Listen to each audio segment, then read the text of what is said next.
Hi అండి, ఎలా ఉన్నారు? నేనైతే చాలా బాగున్నాను. మీరు కూడా బాగుండాలని కోరుకుంటున్నాను. నేనైతే టమాటో చట్నీ చేస్తున్నాను. మామూలుగా అందరూ మిక్సీ పట్టి మనం మిర్చి వేసి చేసుకుంటాం కదా, అలా కాకుండా ఈ విధంగా కూడా కొంచెం 1 వీక్ 1 మంత్ కూడా స్టోర్ ఉంటుంది. ఇలా కూడా చేసుకోవచ్చు అండి. 10 టమాటోస్ తీసుకున్నాను. దీంట్లో నేను వచ్చేసి ఒక 2 రెక్కలు చింతపండు వేసుకున్నాను. పసుపు, సాల్ట్ వేసుకున్నాను. ఇవంతా బాగా గట్టిగా ఉడికించుకోవాలి.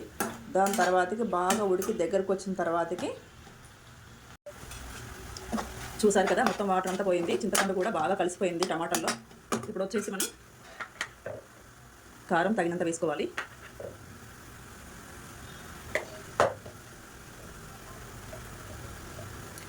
జీలకర్ర పొడి, మెంతుల పొడి, కొంచెం ఆవా పొడి వేసుకొని కలిపేసుకోవాలి.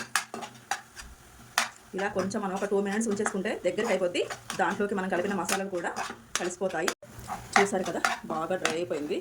ముక్కలు కూడా బాగా ఉడికిపోయాయి నీట్గా. దీన్ని మనం ఇలాగా పక్కన పెట్టేసుకొని మనం వచ్చేసి దీనికి చూసారు కదా, నేనైతే బౌల్లో ఆయిల్ పోసేసుకున్నాను.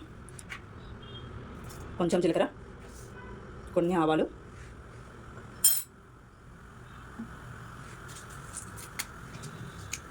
ఎండుమిర్చి ఒక 3,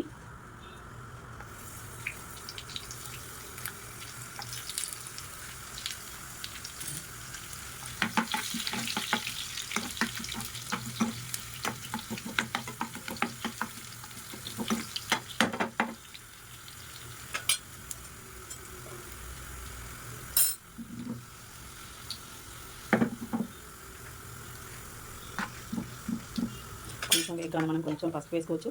స్టార్టింగ్ అలా వేసాను కాబట్టి కొంచెం వేసుకుని సరిపోతుంది.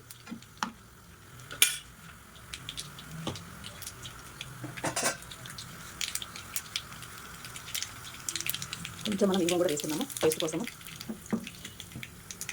స్టవ్ ఆఫ్ చేసుకున్నామండి. మనం దీంట్లో వేసేసుకున్నాము.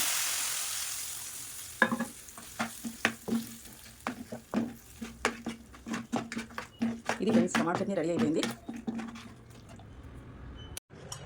చాలా అంటే చాలా టేస్టీగా ఉంది. కారం, ఉప్పు అన్నీ చక్కగా సరిపోయినాయి.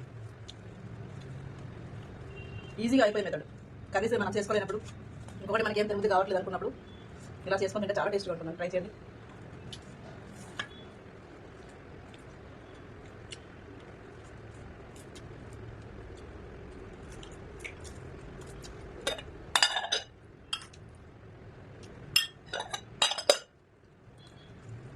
పుల్లగా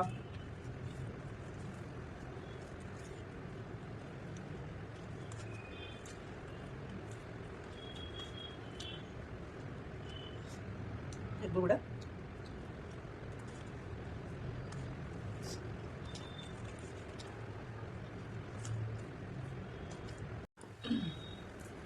చూసారు కదండి, ఎంత తిన్నా నానిపిస్తుంది.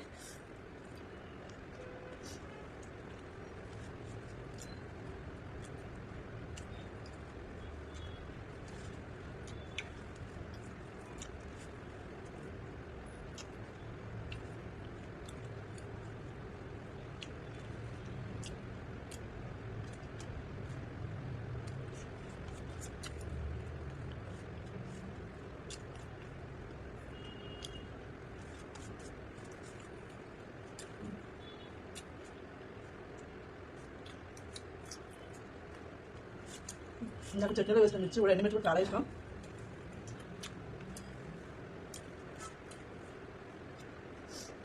అదే అండి, చట్నీ ఎంతమంది వచ్చిందో చెప్పండి. Bye friends.